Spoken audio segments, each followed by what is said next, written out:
नमस्कार। अगर आप आरएसएमएसबी लैब असिस्टेंट परीक्षा की तैयारी कर रहे हैं तो ये विश्लेषण आपके लिए ही है। चलिए अगले कुछ ही मिनटों में भू आकृतियों यानी कि लैंडफॉर्म्स के जो सबसे जरूरी कॉन्सेप्ट्स हैं ना, उन्हें इन स्लाइड से एकदम फटाफट समझ लेते हैं। तो सबसे पहले एक बुनियादी सवाल। कभी सोचा है कि हमारी पृथ्वी की जो सतह है वो इतनी अनइवन मतलब असमतल क्यों है? कहीं पर देखिए हजारों मीटर ऊंचे ऊंचे पहाड़ हैं और कहीं पर एकदम सपाट मैदान। ये ऐसा क्यों है? बस इसी क्यों का जवाब भू आकृति विज्ञान में छिपा हुआ है। तो ये रहा हमारा आज का रोड मैप।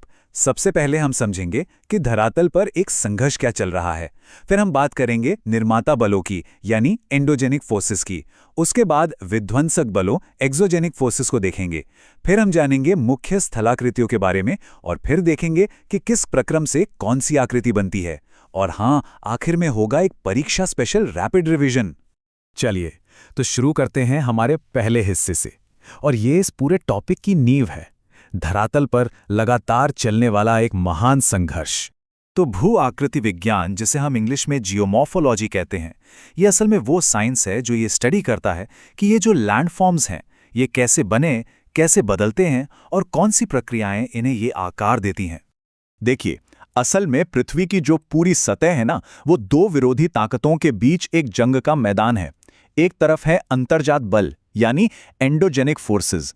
ये पृथ्वी के अंदर से काम करते हैं और इसीलिए हम इन्हें द बिल्डर्स या निर्माता कहते हैं, क्योंकि यही तो पहाड़, पठार जैसी ऊंची नीची आकृतियां बनाते हैं। और दूसरी तरफ है बहिर्जात बल यानी एक्सोजेनिक फोर्सेस। ये पृथ्वी के बाहर से काम करते हैं और ये हैं द डिस्ट्रॉयर्स यानी विध्वंसक। इनका एक ही काम है इन ऊंची आकृतियों को लगातार घिस घिस कर बराबर करना। तो चलिए सबसे पहले इन बिल्डर्स यानी कि एंडोजेनिक फोर्सेस को थोड़ा और करीब से समझते हैं कि आखिर ये काम कैसे करते हैं। अच्छा, तो इनको एनर्जी कहां से मिलती है? इन्हें ताकत मिलती है पृथ्वी की अंदरूनी गर्मी से। और इनके दो मेन काम हैं। पहला है पटल विरूपण, जिसे डायस्ट्रॉपिज्म कहते हैं, मतलब जमीन का मुड़ना या टूटना। और दूसरा काम है ज्वालामुखीयता यानी वॉल्केनिज्म। वलन, या जिसे हम फोल्डिंग कहते हैं। सोचिए ये तब होता है जब दो तरफ से जोर का दबाव पड़ता है। जैसे आप एक कागज को दोनों तरफ से दबाइए तो वो बीच में से मुड़ जाता है ना।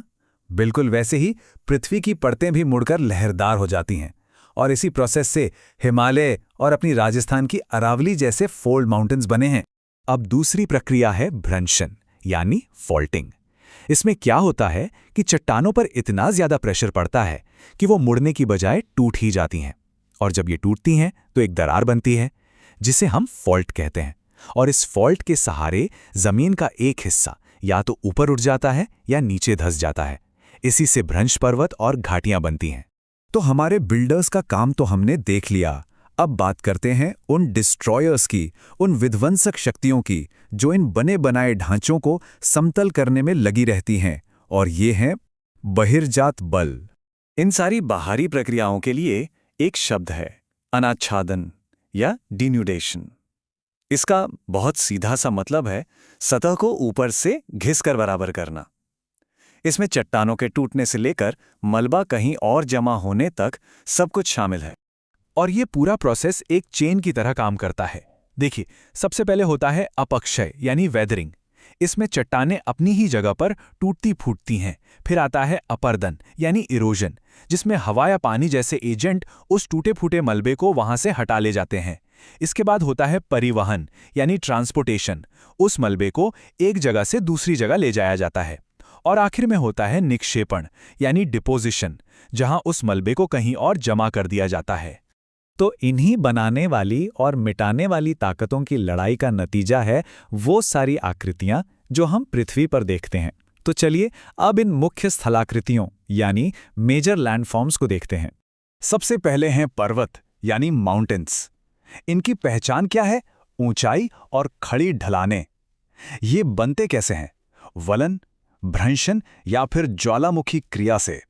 उदाहरण के लिए हिमालय एक नया फोल्ड माउंटेन है और राजस्थान में जो अरावली है वो दुनिया के सबसे पुराने फोल्ड माउंटेन्स में से एक है। अच्छा, अब आते हैं पठारों पर यानी प्लेटोस पर। ये ऊंची जमीन होती है जो ऊपर से मेज की तरह सपाट होती है और इसके किनारे खड़े ढलान वाले होते हैं। ये ज्यादातर ज्वालामुखी के लावा के फैलने से या फिर जमीन के एक बड़े हिस्से के ऊपर उठ जाने से बनते हैं। दक्कन का पठार और मालवा का पठार इसके सबसे अच्छे उदाहरण हैं। और फिर आते हैं मैदान यानी प्लेन्स, जो कि समतल और निचली जमीन होती हैं। इनका बनना ज्यादातर नदियों पर निर्भर करता है। नदियां अपने साथ जो मिट्टी लाती हैं, जिसे जलोढ़ कहते हैं, उसके जमा होने से ही मैदान बनते हैं। भारत का विशाल उत्तरी मैदान और राजस्थान के पूर्वी मैदान ये सब इसी तरह बने हैं। चलिए अब ये देखते हैं कि जो इरोजन के अलग अलग एजेंट्स हैं, जैसे नदी, हवा, ये कौन सी खास आकृतियां बनाते हैं। ध्यान दीजिएगा, परीक्षा में यहां से सीधे सीधे सवाल पूछे जाते हैं। तो सबसे पहले उठाते हैं नदी को। नदी कौन कौन से लैंडफॉर्म्स बनाती है, ये बहुत ही इंपॉर्टेंट है। देखिए, नदी के दो मेन काम हैं, काटना और जमा करना। जब नदी पहाड़ों से तेजी से उतरती है तो वो जमीन को गहराई में काटती है और बनाती है वी आकार की घाटी।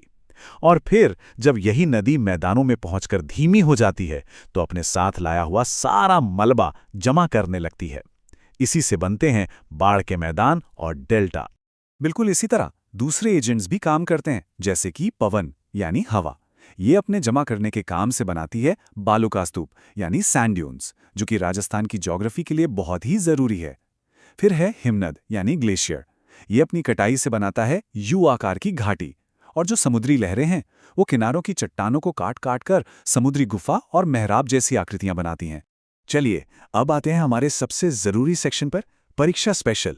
यहां हम वो फैक्ट्स देखेंगे जो सीधे सीधे एग्जाम में मार्क्स दिलाएंगे। एक सवाल ऐसा है जिसमें बहुत लोग फंसते हैं, और वो है वेदरिंग और एरोजन, यानी अपक्षय और अपर्दन में आखिर फर्क क्या है।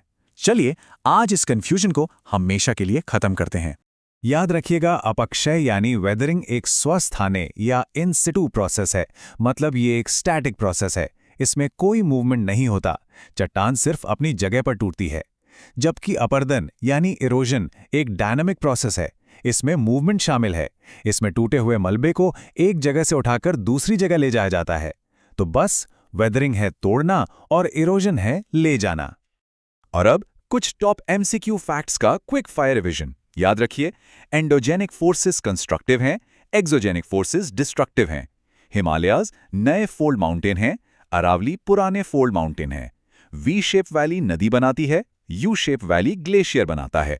डेल्टा और बाढ़ के मैदान नदी के डिपोजिशनल यानी निक्षेपण से बने फीचर हैं। और राजस्थान के सैंड ड्यून्स हवा यानी एओलियन डिपोजिशन से बनते हैं। इन्हें बिल्कुल मत भूलिएगा। तो आखिर में इस पूरे टॉपिक का सार क्या है? बस इतना सा कि हमारी पृथ्वी की सतह दो ताकतों के बीच एक जंग का मैदान है। अंदर से बनाने वाले बिल्डर्स यानी एंडोजेनिक फोर्सेस और बाहर से मिटाने वाले डिस्ट्रॉयर्स यानी एक्सोजेनिक फोर्सेस। बिल्डर्स में आते हैं फोल्डिंग, फॉल्टिंग वोल्केनोज जो पहाड़ और पठार बनाते हैं, और डिस्ट्रॉयर्स में आते हैं वेदरिंग और इरोजन करने वाले नदी, हवा, ग्लेशियर जो सतह को समतल करते हैं। बस ये याद रखिए कि हर लैंडफॉर्म एक खास प्रोसेस का नतीजा है और आपका कोई भी सवाल गलत नहीं होगा।